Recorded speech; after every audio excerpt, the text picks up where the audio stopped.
ser humano é religioso por natureza. Mesmo as pessoas que não nasceram de novo, que não foram regeneradas e que não estão salvas, elas são capazes de orar, de cantar, de dar ofertas, de fazer sacrifícios. A prova disso é a quantidade de religiões falsas que existem no mundo, onde as pessoas fazem praticamente tudo o que os cristãos fazem. Elas vão aos seus cultos, elas têm grupos corais, elas têm pregadores e pastores, elas dão ofertas, elas fazem sacrifícios, elas vão de porta em porta distribuindo folhetos e espalhando aquilo que elas creem. Ou seja, a religião é algo que pertence ao ser humano, mesmo que ele não seja salvo. Um descrente pode ser religioso. Por isso, nós não podemos medir a salvação de alguém simplesmente pelos atos religiosos que aquela pessoa pratica, porque um descrente também pode ser religioso.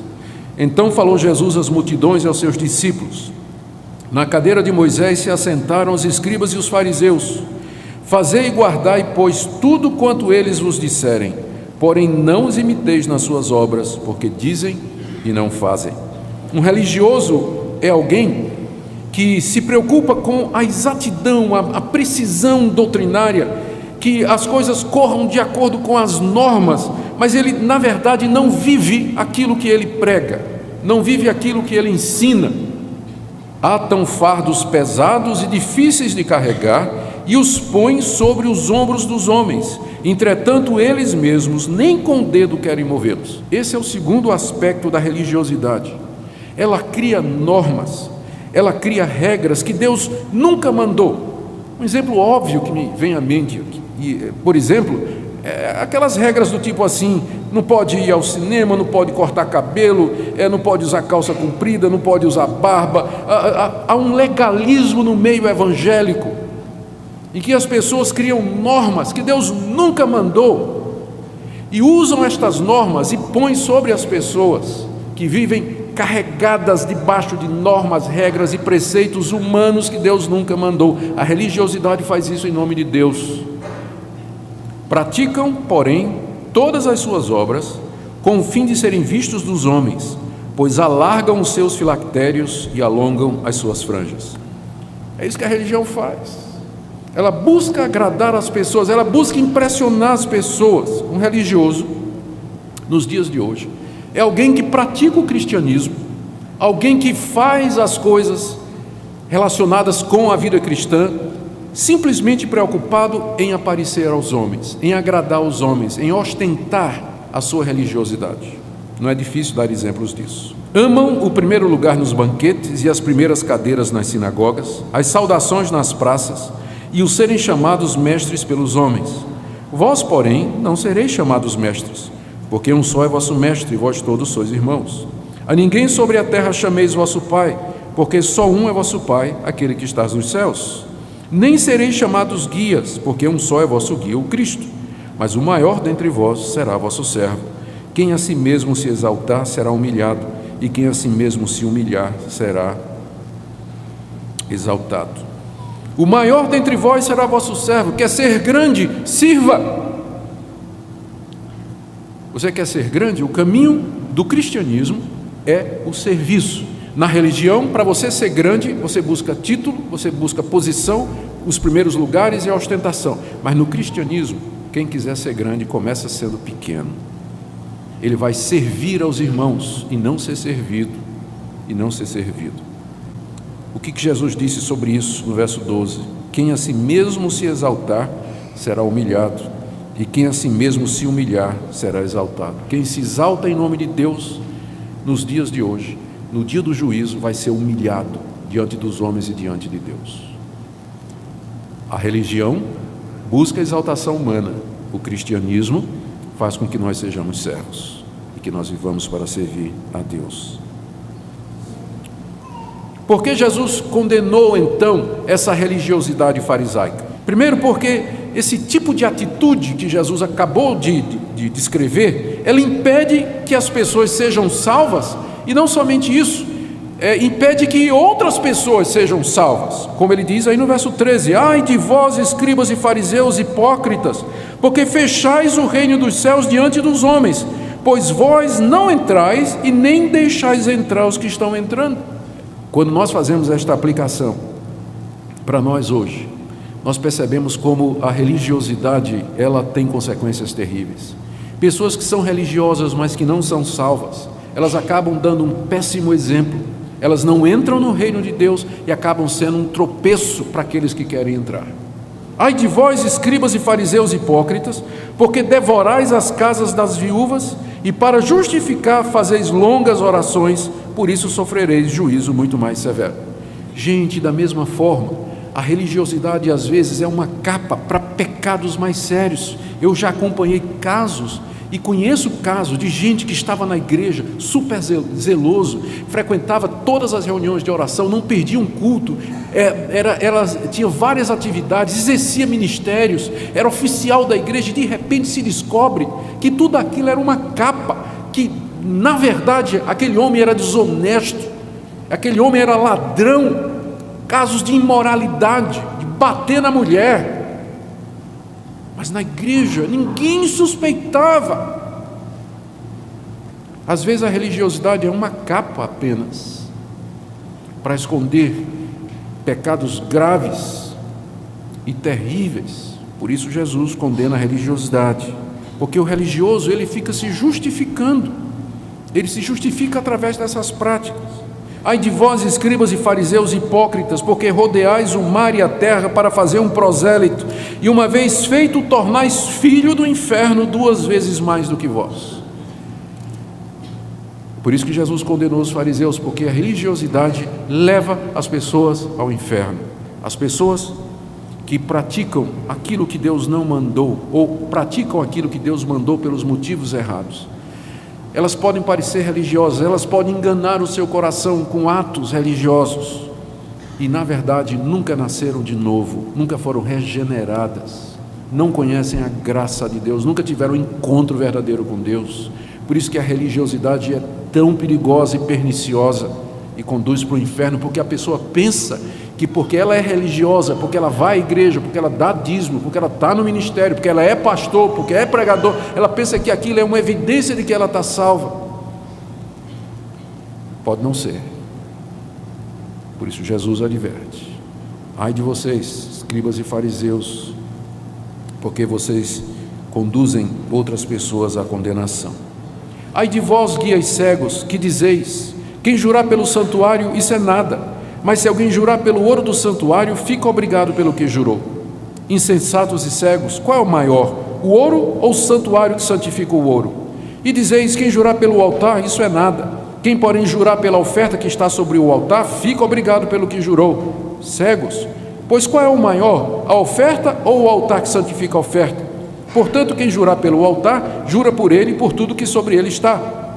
Quem jurar pelo santuário, jura por ele e por aquele que nele habita. Quem jurar pelo céu, jura pelo trono de Deus e por aquele que no trono está sentado. Ai de vós, escribas e fariseus hipócritas, porque dais o dízimo da hortelã, do endro e do cominho, e tendes negligenciado os preceitos mais importantes da lei, a justiça, a misericórdia e a fé. Devíeis, porém, fazer estas coisas sem omitir aquelas, guias cegos que coais o mosquito e engolis o camelo. O que Jesus está condenando aqui é que os fariseus, eles focavam nas coisas secundárias e miúdas e esqueciam o quadro maior, o que era mais importante. E é isso que o religioso faz. Ele está preocupado com as coisinhas pequenas, está preocupado com os detalhes, com arranjos aqui e acolá, e ele se esquece das grandes coisas, das grandes virtudes, dos pontos centrais do cristianismo. Alguém pode estar tão preocupado com as coisas da igreja, da organização, do templo, do andamento dos serviços e aquela atividade toda, fazendo detalhezinho aqui, que a pessoa acaba se esquecendo que cristianismo não é isso. É muito mais do que isso. Religião é quando você torna estes equipamentos, estes recursos, este lugar e as atividades em um fim em si mesmo. Mas estas coisas existem para nos levar a Deus, ao seu Filho Jesus Cristo.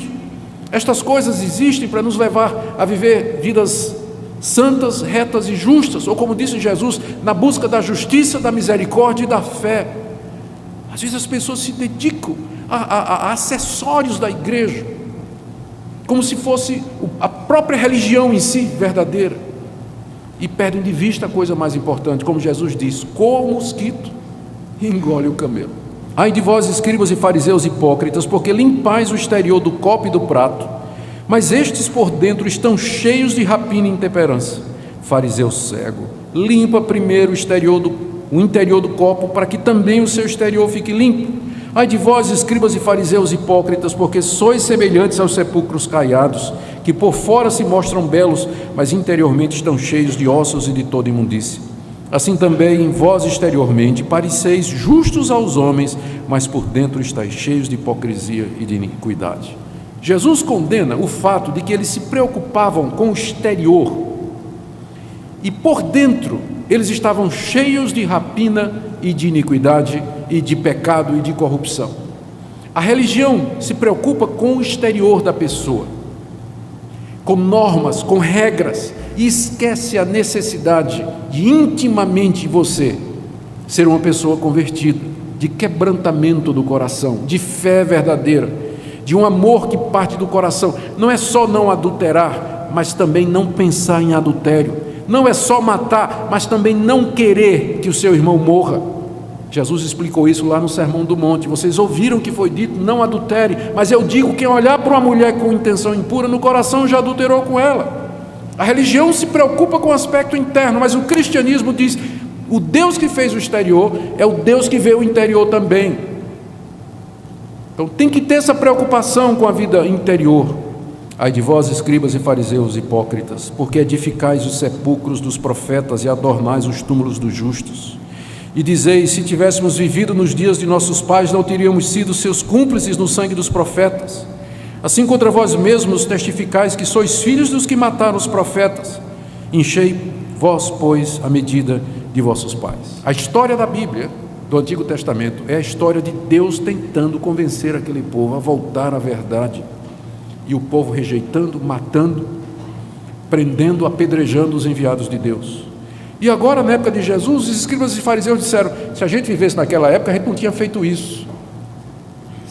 Nós somos melhores do que os nossos pais, porque se a gente tivesse vivido na época de Isaías, nós teríamos aceitado a palavra de Deus. Jesus disse: seus hipócritas, vocês estão prestes a me matar, vocês estão tramando planos para me matar, vocês estão urdindo aí a maneira como é que vocês vão me pegar e me matar, vocês estão enchendo, ele diz aqui, verso 32, vocês estão enchendo a medida dos vossos pais, vocês são iguais aos pais de vocês, zelosos pela tradição, mas não querem ouvir a palavra de Deus, zeloso pela antiguidade, o que os nossos pais fizeram, sempre fizeram, mas não querem ouvir a palavra de Deus.